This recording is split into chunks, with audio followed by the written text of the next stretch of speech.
ये rape of the lock का box है। The rape of the lock is a humorous, मजेदार indictment, आलोचना of the vanities and idleness, घमंड, बिना मतलब के घमंड, आइडलनेस, खालीपन, of 18th century high society, 18वीं शताब्दी के उच्च समाज का, high society.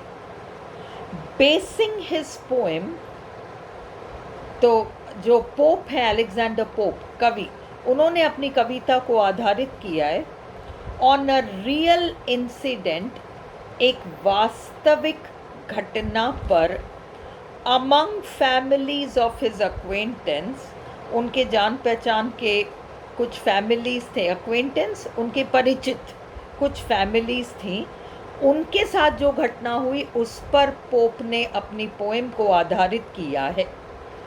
Pope intended his versus, pope का इरादा था कि उनकी ये जो लाइंस हैं, पंक्तियां हैं, वो गरम दिमाग को ठंडा कर देंगी। टू कूल हॉट टेम्पर्स, गरम दिमागों को ठंडक पहुंचाने के लिए। And to encourage his friends, वो अपने वो पारिवारिक मित्रों को बढ़ावा देना चाहते थे। To laugh at their own folly, कि अरे तुम अपनी मूर्खताओं पर हंस लो, क्या मूर्खता कर रहे हो, छोटी छोटी बातों को इतना बड़ा क्यों बना रहे हो, ये वाली बात। तो अब हम नेक्स्ट बॉक्स देख रहे हैं रेप ऑफ द लॉक का, पर याद रखिए अभी जो हम बॉक्स देख रहे हैं ये आपके एब्सलम एंड एकिटोफिल में भी काम आएगा, बैटल ऑफ द बुक्स में भी काम आएगा और रेप ऑफ द लॉक में भी काम आएगा। ये हर मॉक एपिक में काम आ जाएगा, तो इसको तो ज़रूर से याद करना।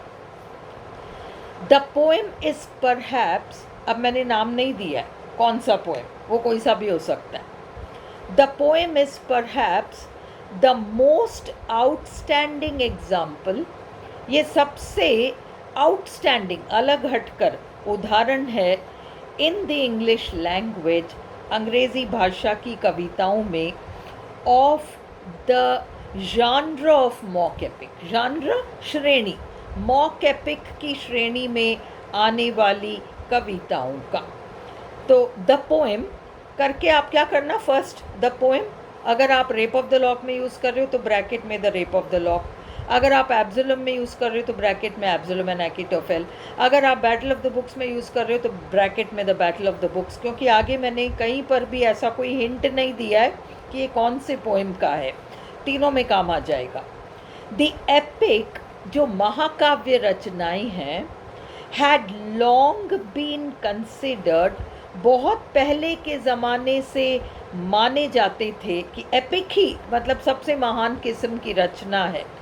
One of the most serious of literary forms, के सबसे सीरियस किस्म की साहित्यिक रचनाएं हैं।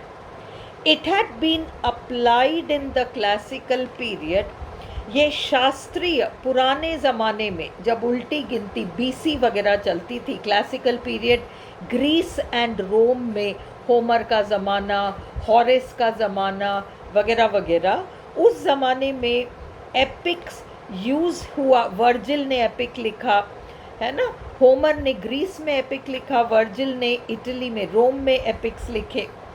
तो in the classical period to the lofty subject matter of love and war, lofty ऊंचे, महान, गरिमापूर्ण टॉपिक्स जैसे प्रेम, जैसे युद्ध, इसके लिए एपिक्स लिखी जाती थी।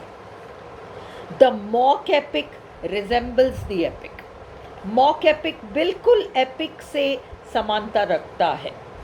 इट्स सेंट्रल कंसर्न्स, उसके मुख्य उद्देश्य, मॉक एपिक का मुख्य उद्देश्य, are serious and often moral, गंभीर भी होते हैं, नैतिक भी होते हैं।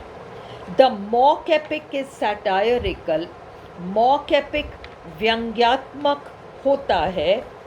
एंड कंजर्स अप मतलब हमारे मन की आंखों के सामने चित्र उठा लेता है, हमें याद दिलाता है। सम इमेज फ्रॉम एपिक ट्रेडिशन, हम मॉक एपिक पढ़ रहे हैं पर हमें एपिक्स की कोई इमेज आंखों के सामने आ जाएगी। जैसे रेप ऑफ द लॉक में वो जो अम्ब्रियल नाम का नोम है, वो केव ऑफ स्प्लीन पर जाता है किसी दुर्लभ चीज़ को प्राप्त करने के लिए। तो आपको रामायण याद आ जाएगा, जिसमें हनुमान जी एक दुर्लभ चीज़ को वो वैद्य जी को बुलाने के लिए गए थे ना, और फिर वो संजीवनी बूटी, उनको समझ में नहीं आया कौन सी पहाड़ी की कौन सी बूटी, तो वो पूरे पहाड़ी को उठाकर ले आए। तो ऐसे इमेजेस आपको याद आने लगेंगे, कंजर्स आप याद आने लगेंगे। मॉक एपिक को पढ़कर एपिक का कोई इमेज याद आ जाएगा।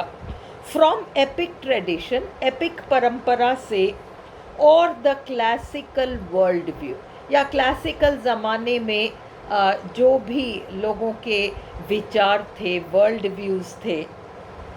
द पीसेस, सारे टुकड़ी जो मॉक एपिक में यूज़ किए जा रहे हैं, आर रॉट टुगेदर, उनको आपस में जोड़ा जाता है, with a cleverness and expertise, एक चतुराई के साथ, एक्सपर्ट तरीके से, that makes the poem surprising and delightful, जो कविता को आश्चर्यजनक बनाती है, रोचक बनाती है, और डिलाइटफुल, मज़ेदार और मनोरंजक भी बनाती है।